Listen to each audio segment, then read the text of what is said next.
सम्यक दर्शन के अंगों में प्रसिद्ध 8 नामों का उल्लेख करके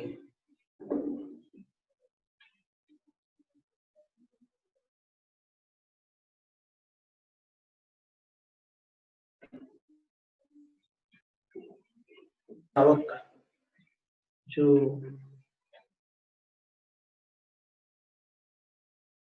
श्रावक धर्म का प्रथम उसका वर्णन कि जो उमर, बड़, पीपल, पिंपरीक, संधानक यानी जो पुराने आचार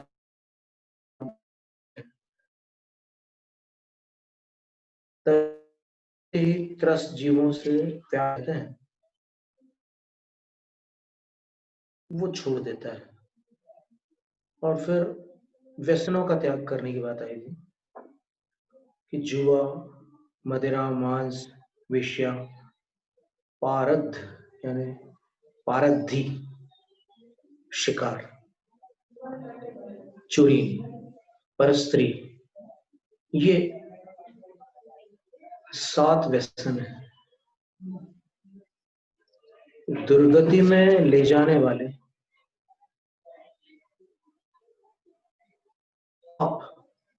रूप, ये 7 व्यसन होते हैं।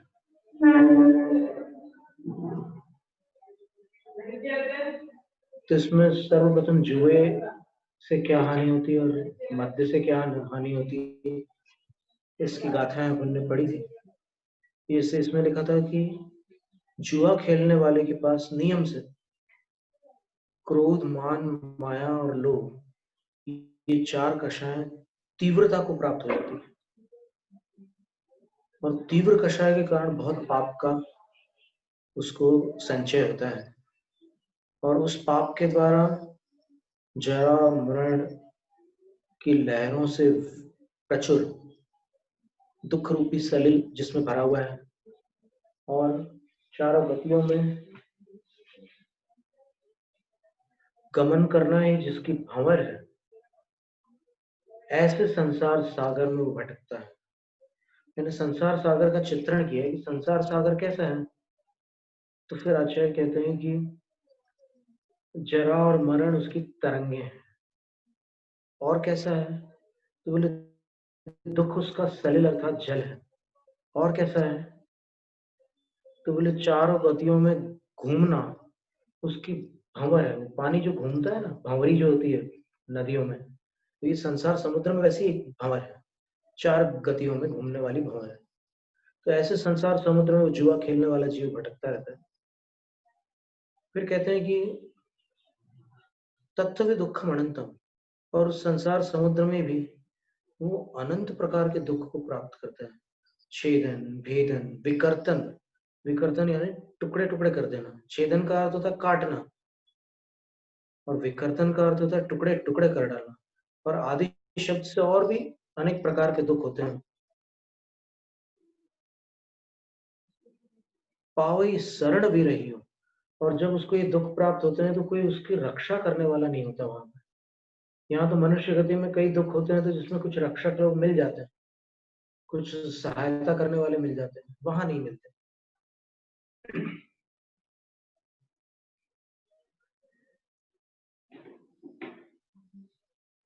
और यह सामान्य गति है, जो चारों गतियों की बात कर रहे हैं। तो जुआ के फल स्वरूप वह जीव रक्षक विरहित होकर छेदन, भेदन, विकर्तन आदि अनंत दुख को प्राप्त करता है। जुआ खेलने वाले अपने इष्ट मित्र को नहीं गिनता, अपने गुरुजनों को अर्थात ज्येष्ठ लोगों की गिनती नहीं करता, माँ पिता को भी कुछ नहीं समझता, और जुए से अंधा हुआ वह जो वर्जनीय अकरणीय कार्य है, ऐसे बहुत सारे काम कर डालता है। आप सोचिए, अपने शास्त्रों में जो जुए के उदाहरण आते हैं, एक तो युधिष्ठिर का आता ही है, तो उसने सब कुछ हार दिया, हार गया वो सब कुछ। और फिर दूसरा वो आता है सत्य घोष का, तो वो जुए के कारण ही पकड़ा गया। नहीं तो उसको बरसों से कोई नहीं पकड़ पा रहा था।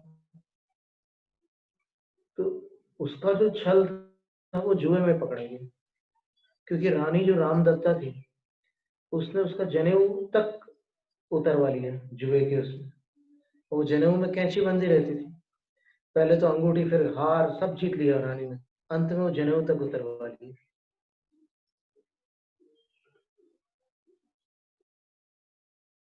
में भी आती है सुकुमार की कथा आ रही है ना, उसमें जुआरी जुआ खेलने जाता है वो, और फिर वही पैसों में खेलता है।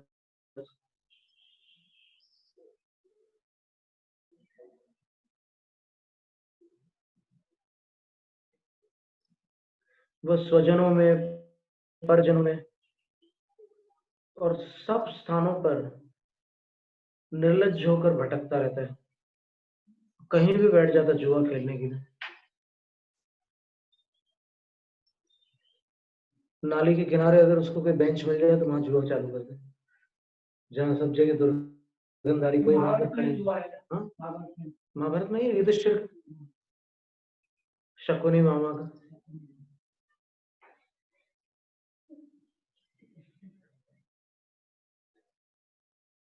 और मायावी भी बना रहता है, और जुआ खेलने वाला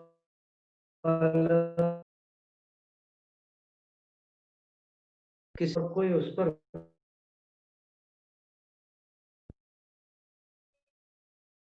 अग्नि, विष, चोर, सांप, ये जो है इसी जन्म में थोड़ा सा दुख देते हैं।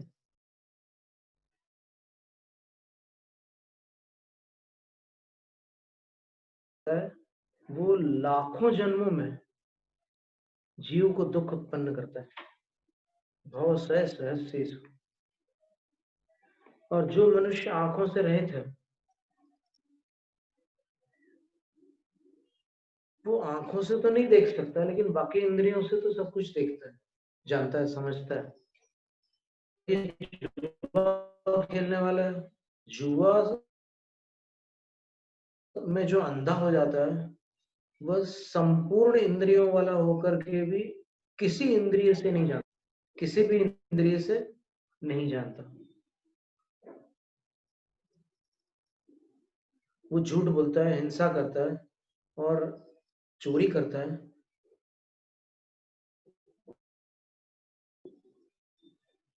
और अत्यंत दुष्टतापूर्वक जो भी ना करने योग्य है। और अपने पास में अगर उसकी बहन, उसकी माँ, उसका बच्चा भी आ जाए तो क्रोध से अंधा होकर के वो जुआ खेलने वाला उनको भी मार डालते हैं। वो आहार नहीं लेता, नींद नहीं लेता, रात दिन उसको कहीं भी चैन नहीं पड़ता, और हमेशा चिंताओं में व्याकुल व्याकुल रहता है, सिर पकड़ के बैठे रहता है, अब क्या करूंगा, उसको कैसे लौटाऊंगा, थोड़ा सा तू दे दे मेरे को। मोटी बहन है ना, मैं इसके बाद कसम खाता हूँ कभी मैं जुआ नहीं खेलूंगी, लास्ट ऐसे कसमें खाता हूँ, और उसका कोई अंत तो होता नहीं। क्योंकि जुआ खेलने वाला व्यक्ति जो होता है वो चाहे जीतने वाला हो या हारने वाला हो, दोनों छोड़ नहीं सकते बीच में, वो दोनों की इच्छा ही नहीं होती छोड़ने की। जीतने वालों को लगता है कि और जीत लूं, हारने वालों को लगता है कि नेक्स्ट दाव में मैं जीत लूं, ऐसी हालत होती है। और महाराज जी एक और जीतने वाले भी है, आज ऐसे बहुत लोग हैं कि जुए से जीत करके बड़े बड़े बिल्डिंग बहुत माला माल हो गए, लेकिन वो पछता नहीं है। हाँ, वो पछता नहीं है क्योंकि शांति नहीं मिलती।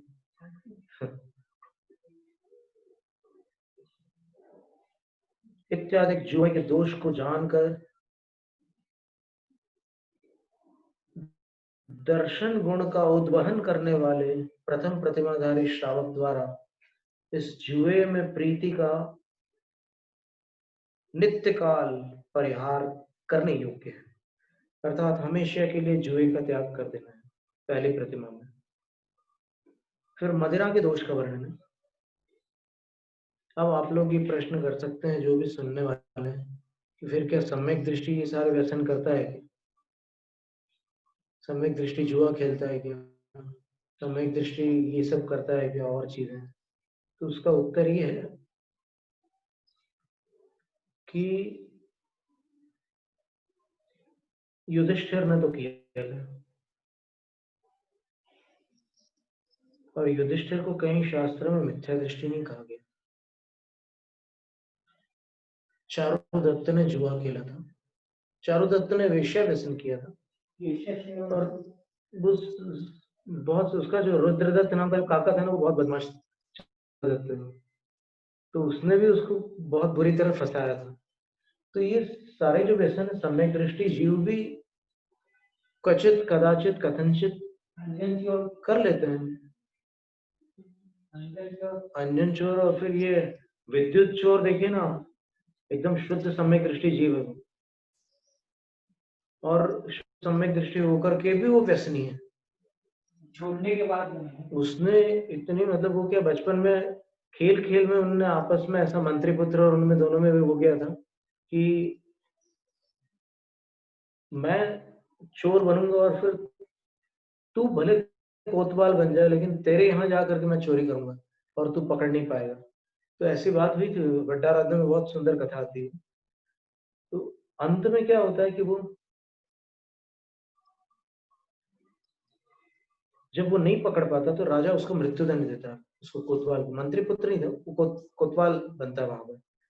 तो उसको जब मृत्युदंड देता है तो फिर विद्युत चोर प्रकट हो जाता है और राजा से कहता है कि इसको मृत्युदंड मत दीजिए, ये हम लोगों का बचपन का खेल था। मैं सारा जितना भी धन मैंने चुराया है वो उस नदी के पार एक गुफा है, वहां से सबको मिल जाएगा, जिसका जो धन है वो ले लेना। लेकिन हाँ, व्यसन में मैंने जो धन खर्च कर दिया है वो वापस नहीं आएगा। वो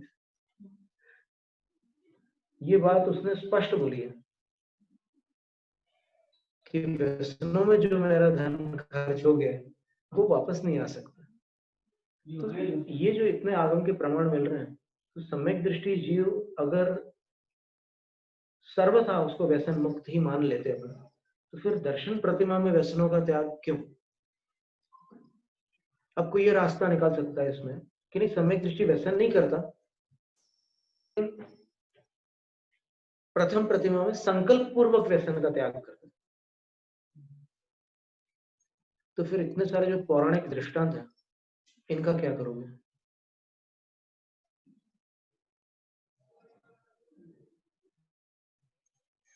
नरकों में जो एक सम्यक दृष्टि दूसरे सम्यक दृष्टि के साथ मारकाट करता है, वो कौन सी हिंसा है? वो संकल्पी हिंसा है या विरोधी हिंसा है? तो कुछ विद्वानों का ऐसा अभिमत है कि, लेकिन दूसरी बात आप देखिए, शास्त्रों के अनुसार विचार करो तो पता चलता है कि नारका नित्या शुभतर लेशा परिणाम दे वेदना विक्रिया, अशुभ लेशा होती, यानी अशुभ से भी अशुभ लेशा होती नित्य। तो वो अगर कोई उस पर आक्रमण न भी करे तो शांत नहीं बैठ सकते। जब कोई आक्रमण, ये करेंगे जाकर के आक्रमण, केवल तीर्थंकरों की रक्षा के लिए 6 महीने पहले वो आ जाते हैं कुछ रक्षक देव, और वो फिर वहां उनके पास किसी को आने नहीं देते जो तीर्थंकर बनने वाले हैं, और अंतिम 6 माह की। ये त्रिलोक सार में एक गाथा है, उसमें लिखा हुआ अमलान मालंका। और देवगति में एक पहचान ये होती है तीर्थंकरों की, देवों की माला है, केवल जो तीर्थ माला है अमला मुरझाती नहीं, बाकी 6 महीने, आखिरी 6 महीने में सबकी मालाएं मुरझा जाती है। तो उन देवों को पता चल जाता है कि अब 6 महीने बचे हैं, और 6 महीने जब तक वो छोड़ दे तब तक क्या, ये जब तक त्याग नहीं होगा तब तक उनके साथ दर्शन प्रतिमा नहीं होगी। प्रतिमा नहीं होगी, संबंध दृष्टि भी नहीं होगी। नहीं, ये संबंध दृष्टि होंगे, इसको अपने होंगे तो वो आहार भी ले सकते हैं, त्याग कराने की जरूरत पड़ी। नहीं, त्याग कराना इसलिए आवश्यक है क्योंकि साधुओं को आदेश है आगम का कि व्यसनियों से आहार न ले। तो सम्यक दृष्टि वही कहेगा। पर सम्यक दृष्टि व्यसन मुक्त होता है ऐसा सिद्धांत, ऐसा आगम उपलब्ध नहीं।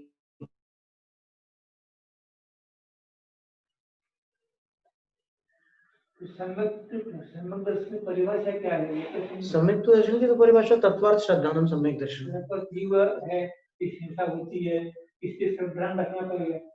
वो निर्भर करता है लेश्या के ऊपर, क्योंकि क्या होता है कि अपन जिस सम्यक दृष्टि की बात कर रहे हैं, अपन उसको पीत पद्म शुक्ल लेश्या वाले सम्यक दृष्टि की अगर अपन चर्चा करेंगे तो उसमें ये दोष नहीं मिलेंगे आपको।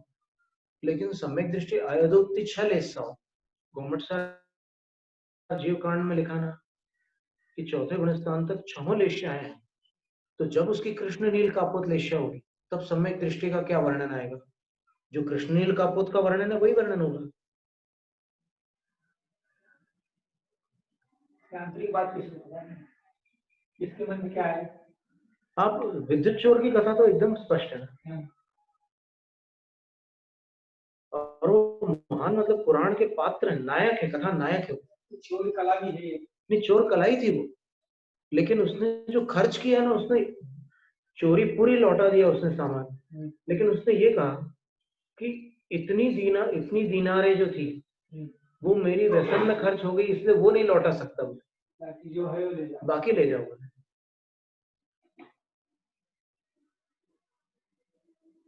सम्यक दर्शन का व्रतों का कोई संबंध नहीं, इसीलिए व्यसन सम्यक दर्शन के साथ का कोई यहाँ पर व्यसनों की बुराई क्यों बता रहे हैं, और ये किसको बता रहे हैं? सम्यक दृष्टि को बता रहे हैं और छुड़वा रहे हैं।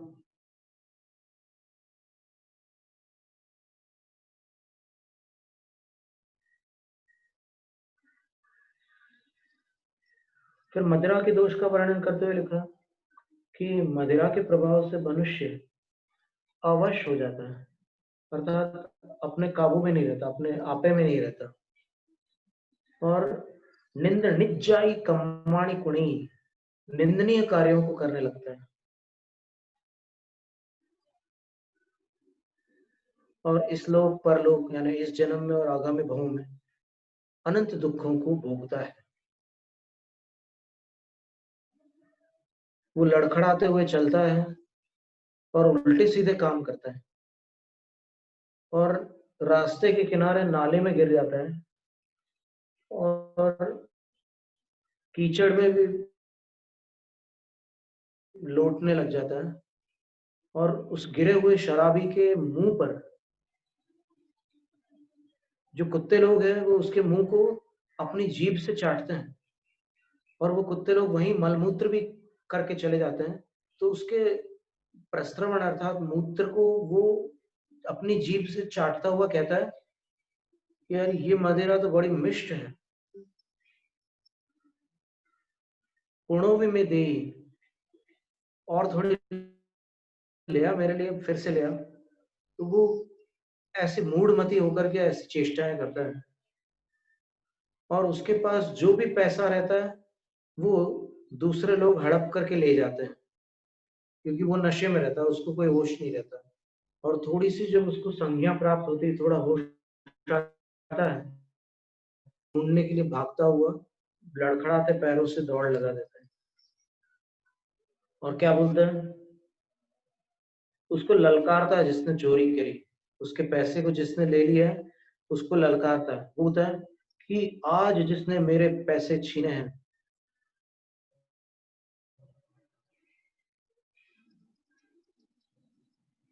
उस जिस दुष्ट ने मेरे पैसे हरे हैं उस पर ये समझ लो कि यमराज क्रोधित हो चुके हैं। वो कहाँ जाएगा और कब तक जिंदा रहेगा, मैं उसका तलवार से मस्तक काट डालूंगा, ऐसा वो बोलता है। एवं सो गर्जन, तो ऐसी गर्जना करता है बिल्कुल जोरदार, और कुबियो गंतुण मंदिरम नियम, और गुस्से में जब घर लौट कर जाता है तो लाठी उठा करके क्रोध पूर्वक बर्तनों को फोड़ डालते हैं घर पे। अपने बेटे को, अपनी बहन को वो अपने सामने खड़ा हुआ नहीं देखना चाहता, और बला विधन से और जबरदस्ती उनको वहां से हटाता है और नहीं बोलने लायक गालियां बोलता है, और उसको होश ही नहीं रहता है कि मैं क्या बोल रहा हूँ। जब उसका नशा उतरता है और फिर उससे पूछते हैं कि तू गालियां कैसे दे दी, मदमत्त होने के कारण दे देता है गालियां, और बोलते हैं कि नहीं मैंने तो नहीं दी गाली, बिल्कुल नहीं, मैं माँ कसम मैंने गालियां नहीं दी। ऐसी बात करता है। इस प्रकार से अन्य भी बहुत सारे उल्टे सीधे वो लज्जाजनक कार्य भी कर डालते हैं।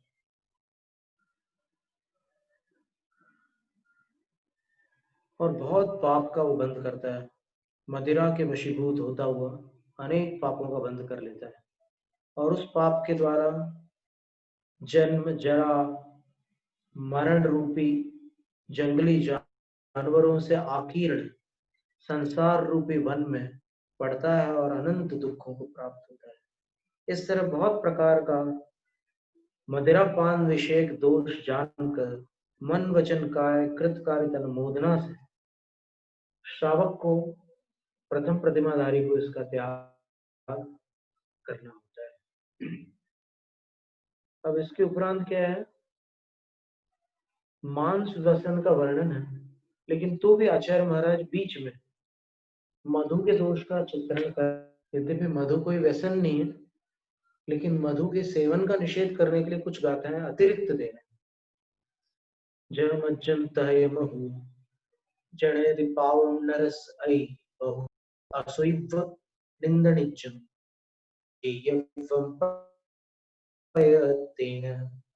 जैसे मदिरा है वैसे ही ये मधु भी होता है। तो जिस प्रकार मदिरा से पाप उत्पन्न होता है संसारी प्राणी के लिए, अत्यधिक पाप होता है, वैसे ही मधु से भी मनुष्य को अत्यधिक पाप लगता है, क्योंकि मधु अशुचि होने के साथ साथ जिस प्रकार मधु अशुचि होता है, उसी प्रकार वह निंदनीय और वर्ज्य भी होता है, इसलिए प्रयत्न पूर्वक उसका त्याग करने योग्य। अशुचि क्यों है? मध्य स्वाद तो उसका मधुर है, लेकिन मधुर स्वाद होने का अर्थ ये नहीं कि वो अपवित्र इसलिए है क्योंकि मधु जो होता है वो मक्खियों के द्वारा फूलों के रस को ग्रहण करके वो रस उनके मुंह के द्वारा उनके शरीर के अंदर जाता है, और उनके शरीर में अनेक प्रकार की ग्रंथियां होती है, ग्लैंड्स होती है, तो ग्रंथियों के स्राव से वो मिश्रित होता है, और वो रस, वो जो मधुमक्खी होती है उसके पीछे वाला जो पैर होता है उसका जो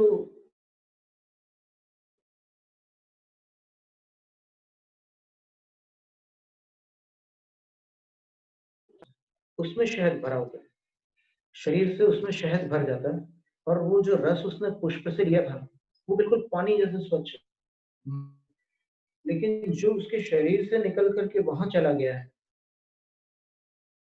वो ब्राउन कलर का हो जाता है, और उसका संग्रह वो अपने छत्ते में करती है, और नई जो मधुमक्खियां बनने वाली है उनका उससे पोषण होता है। तो वो उसके शरीर से निकला हुआ रस है, और फिर उसकी ग्रंथियों का स्राव उसमें मिश्रित है। अब इस पर कोई प्रश्न कर सकता है, तो यही स्थिति तो दूध की भी है। गाय भी चारा खाती है और वो भी उसके शरीर के स्रावों से मिलकर के फिर उसके थन में जाकर के दूध बनता है, लेकिन दोनों में अंतर है।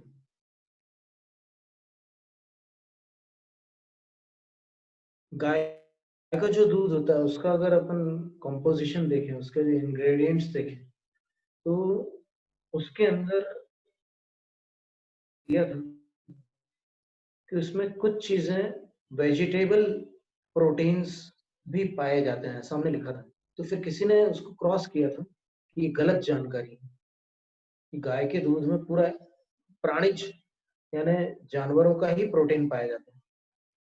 तो हमारा उसमें प्रतिप्रश्न ये था कि यदि गाय के दूध में तो वनस्पति जन्य कुछ भी नहीं है,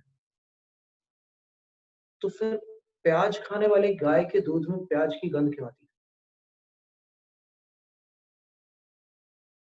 और ऐसी और भी कुछ सुगंधित चीजें जो गाय को अगर खिला दो तो दूध में वैसी खुशबू आती है और किसी चीज में नहीं आती वैसी खुशबू। उसका कारण क्या है? क्योंकि वो एक रसाहार है। दुग्ध जो है ना, वो रसाहार है और दुग्धपाई जीवों के लिए उसको शास्त्रों में पूर्वाचार्यों ने थनों से निकले हुए दूध को 4 घंटे तक पथ्य बताया है।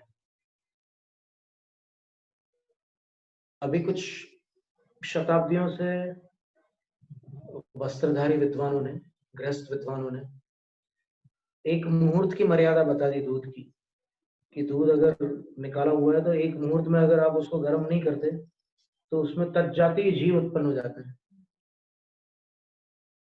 पता नहीं दूध की कौन सी जाति है और उसमें कौन से जीव उत्पन्न होते हैं ये तो पता नहीं है, लेकिन वो ऐसा उसमें उन्होंने वर्णन किया है। आचार्य प्रणीत शास्त्रों में देखें तो 1000 वर्ष पूर्व उपासकाध्ययन ग्रंथ है एक, वस्तुतः वो यशस्तिलक चंपू के ही अंतिम 3 अध्याय का नाम उपासकाध्ययन। तो उपासकाध्ययन ग्रंथ तो एक अलग से प्रकाशित हुआ, उसको छोड़ दीजिए। आप मूल यशस्तिलक चंपू के तीसरे अध्याय में 359 नंबर काव्य को देखेंगे तो फिर वहां पर आपको मिल जाएगा कि दूध की मर्यादा क्या है। और वो जो 24 घंटे की मर्यादा बता दे गर्म हुए दूध की, उबले हुए दूध की, वो मर्यादा भी आचार्य प्रणीत शास्त्रों में भिन्न है। 8 के बाद दूध पीने लायक होता ही नहीं है, आचार्यों के कथनानुसार।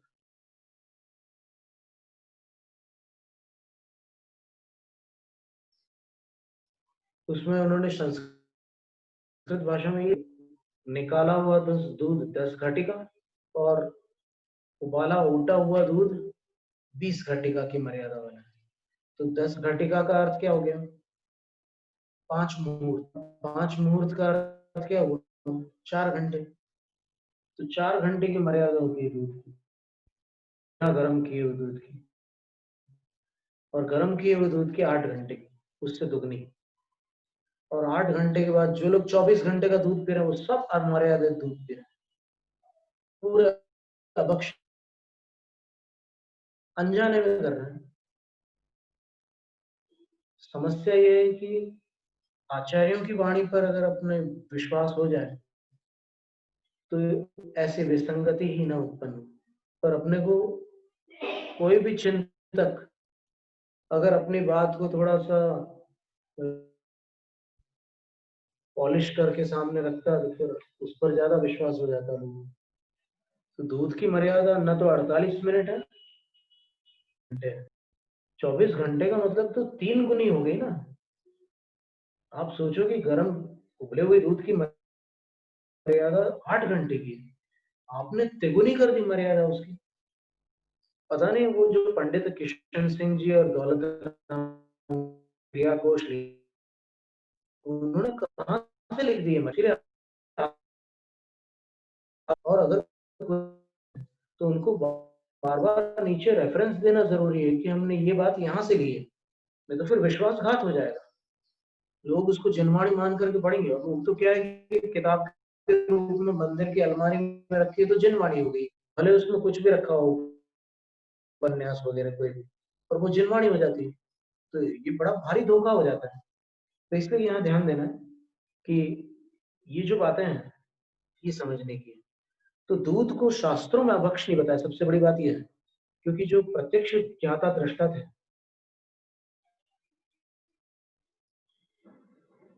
उनको मधु में तो दोष दिखा था लेकिन दुग्ध में दोष नहीं दिखा। और दुग्ध जो आजकल जो प्राप्त होता है क्रूरता पूर्वक, उसका तो कदापि समर्थन नहीं किया जा सकता। पर वस्तु अपने आप में अभक्ष नहीं है। दूध का जो होता है,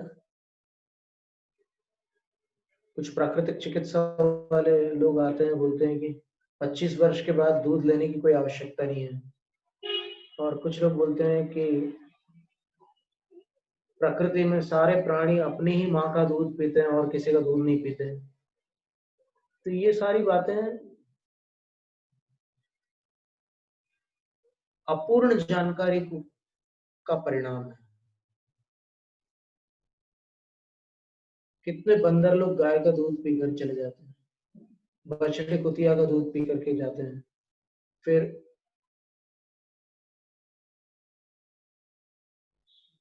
शेर शेर शिकार किया था किसी ने मध्य प्रदेश में, कान्हा किस्से में। तो वहां वो टाइगर को जो था, उसके वो मादा टाइगर को उसने मार डाला था। तो उसके जो 2 बच्चे थे, अब उनको कैसे जिंदा रखा जाए। तो एक कुतिया ने बच्चे दिए थे, ऑल्सेशन कुतिया थी वो। तो उस कुतिया के पास लाया उस अब वो तो क्या, बच्चे देने वाली कुतिया बहुत खूंखार होती है। लेकिन जब उसने भूखे प्यासे उन शेर के बच्चों को देखा, तो फिर उसने उनको दूध पिला करके बड़ा किया। तो प्रकृति में भी अन्य प्राणियों के दूध अन्य प्राणी पी लेते हैं, इससे वो कोई ऐसी बात नहीं है। और तीर्थंकरों ने जो, आप आदि आदि पुराण में तो इक्षुरस का आहार हुआ है, उत्तर पुराण में 23 तीर्थंकरों का जो प्रथम आहार, वो खीर का आहार। अकृत पुण्य की मां मृष्टदाना ने सुव्रत मुनिराज को खीर दी, कैसे अभक्ष।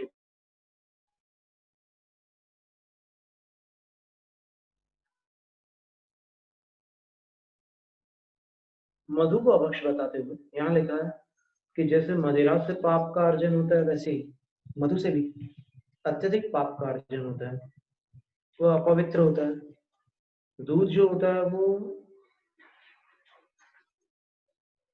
बछड़े के मुंह में जाता है और अपनी माँ का पूरा दूध बछड़ा नहीं पी सकता। जैसे जर्सी गाय एक दिन में 35 लीटर दूध दे रही है, कोई बछड़ा पी सकता 35 लीटर?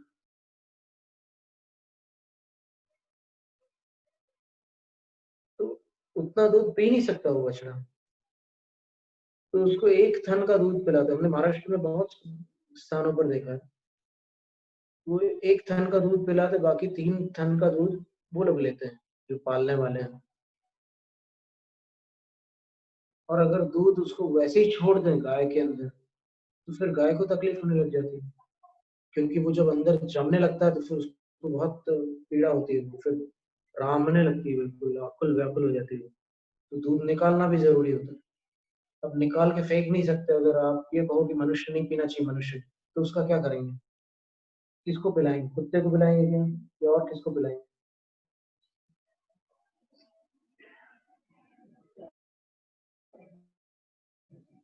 अभिषेक करो तो अच्छी बात है, पर कितना करोगे, कहाँ कहाँ करोगे? और सीधा सीधा तो शास्त्र में उल्लेख है, इसलिए गुणभद्राचार्य महाराज पर अपनी श्रद्धा अधिक है आज के तार्किकों से। बस क्रूरता का समर्थन अपन नहीं कर सकते। इंजेक्शन वाले दूध का हम कभी भी समर्थन नहीं करते, क्योंकि इंजेक्शन से दूध की मात्रा नहीं बढ़ती, केवल उसको गाय को वेदना होती है, तो उसके गर्भाशय में तकलीफ होने लग जाती है। तो उस तकलीफ के कारण वो दूध को फिर रोक नहीं पाती। नहीं तो क्या होता है कि उसको छोड़ना पड़ता है। बस जो दूध वो बचा के रखती है ना बछड़े के लिए, आप कितना भी दूध निकाल लो, फिर बछड़ा अंत में जाकर के पिएगा ना, तो वो उसको मिल ही जाता है दूध। वो गाय के अंदर ऐसी क्षमता होती है रोकने की। और उसके इंजेक्शन से क्या होता है कि उसके गर्भ में वेदना उत्पन्न होती है, और गर्भ में वेदना होने के कारण वो थन से दूध पूरा बाहर झड़ जाता है, निकल जाता है। वो भी है, और उसको क्या है कि पर उसको तो बहुत तकलीफ होती है, गाय को तो तकलीफ ज्यादा होती है इंजेक्शन। तो जैसे वो मालिक हाथ में इंजेक्शन लेकर आता है, तो गाय एकदम बिचकने लगती है, घबराने लगती है, तकलीफ होती है।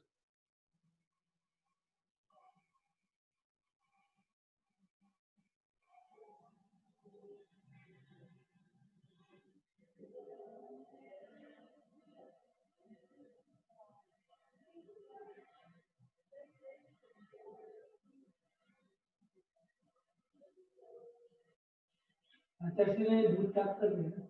हाँ त्याग कर दे। और ये कीड़े के पैर में रहता है वो मधु, मधुमक्खी के पैर में पाया जाता है। मधुमक्खी को तो कोई थन होते नहीं क्योंकि स्तनधारी जीव है नहीं, तो उसके पैर से निकला हुआ जो मधु होता है उसको निंदनीय बताया उन्होंने, तो प्रयत्न पूर्वक त्याग करने योग्य। दट्ठूण असण मज्जे पडियम जम मच्छियम पिणि ठवई ठिवई कह मच्छियंडयाणम निच्चासम निखिणो पिबई। अगर आपके भोजन में मक्खी गिर जाए, यानी आप भोजन कर रहे हैं और आपके मुंह में आपने एक चम्मच डाला भोजन और आपने देखा कि उसके अंदर पहले से ही मक्खी है, तो आप वो जो मुंह में डाला हुआ भोजन है उसको अंदर लोगे या बाहर करोगे? तो यहाँ लिखा है निठ्य भाई, वो मक्खी वाला भोजन व्यक्ति मुंह से भी बाहर थूक डालता है। तो फिर बोले कि फिर मक्खियों के अंडों के निर्यास को वह घृणा रहित होकर के कैसे पी सकता है?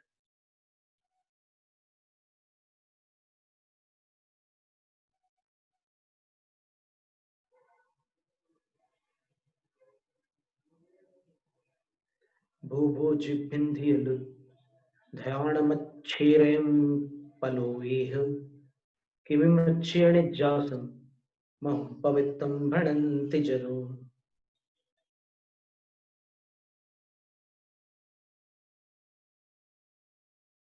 भू भू क्या वो घी भी नहीं देती। खीर।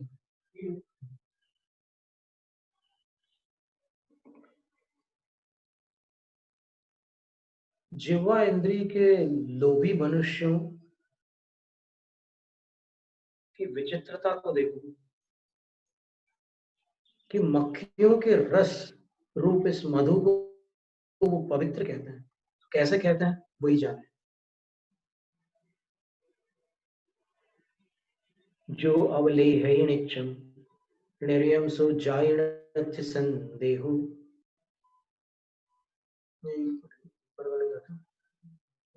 लोगे विसुप्पसिद्धम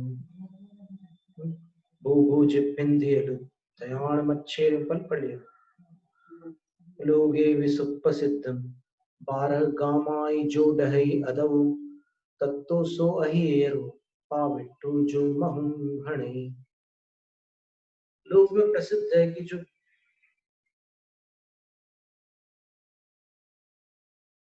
निर्दयता पूर्वक 12 गांवों को जला डालता है उसको कितना पाप लगता है, तो उससे भी अधिक पाप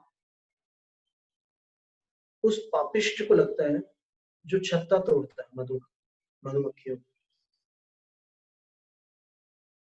जो अवलेह नित्यम निर्यम सो जायण संदेहु एवं नाउन पुण्य वच्चेयं महम तम।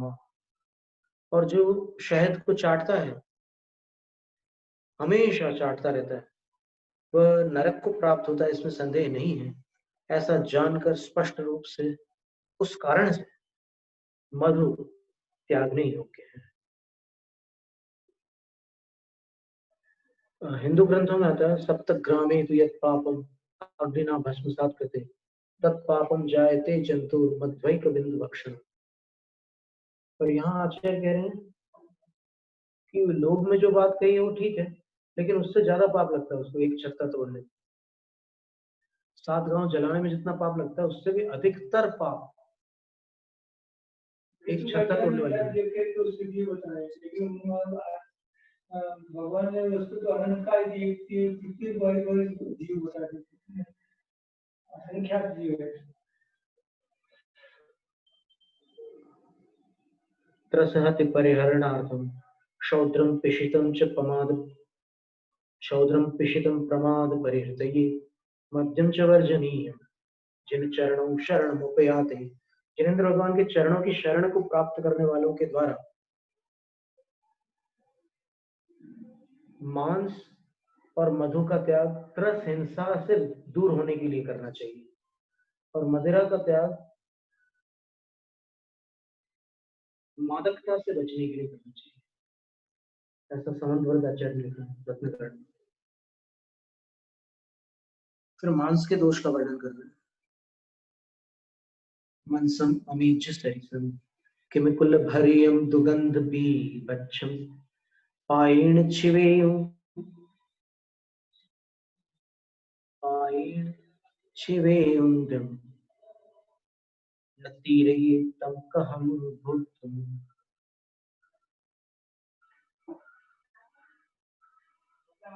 मांस जो होता है वो अमेध्य सदृश होता है, अर्थात मल के तुल्य होता है,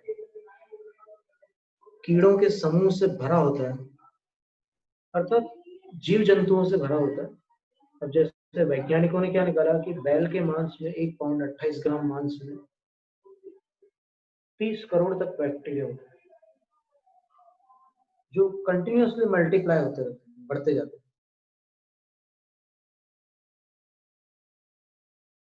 तो यहाँ आचार्य ये कह रहे हैं कि मांस जो है वो मल के तुल्य है और जीव समूह से भरा है, उसमें दुर्गंध आती है, कभी मांस में सुगंध नहीं आती, और बीभत्स अर्थात घृणित है।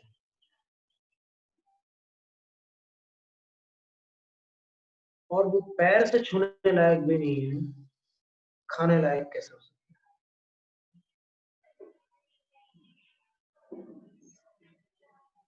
अगर रास्ते में कुत्ते का मल पड़ा हो तो लोग एक बीते दूर से नहीं निकलते, 2 फुट दूर से निकलते। समझ आएगा 10 मिनट।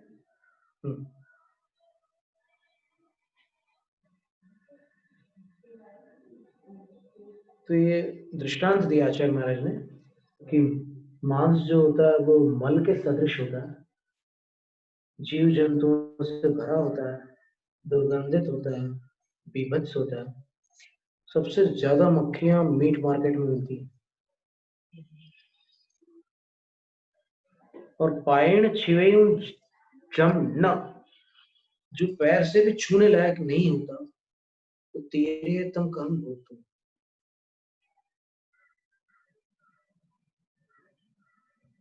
फिर वो भोजन के योग्य कैसे हो सकता है? मनसा सणेण बड्डई दप्पो दप्पेण मज्ज महिलसई जूयम पिरमई तोतम पिवर्णीये पावणे दोसे लो ये सत्थम में भी लो ये सत्थम में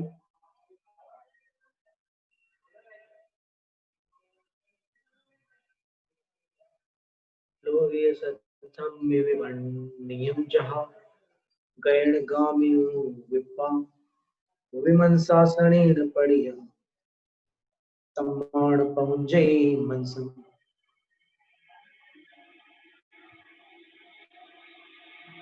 मांस भक्षण से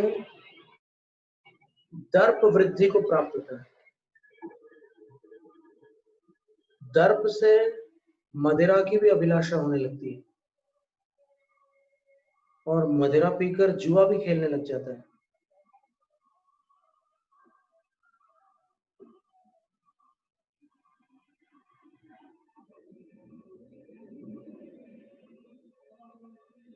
और जो वर्णनीय दोष है, जो पहले वर्णित करके आए हैं दोष मदिरा में और जुआ में, वो सब मांस खाने के बाद ये काम करने पर अपने आप वो सब दोष प्राप्त हो जाते हैं। और लोक शास्त्रों में भी वर्णित है कि कुछ गगनगामी विप्र थे, यानी उनके पास ऐसे विद्या थी कि वो आकाश में चल लेते थे, लेकिन मांसाहार के कारण वो धरती पर गिर पड़े। इसलिए मांस का प्रयोग करना उचित नहीं है।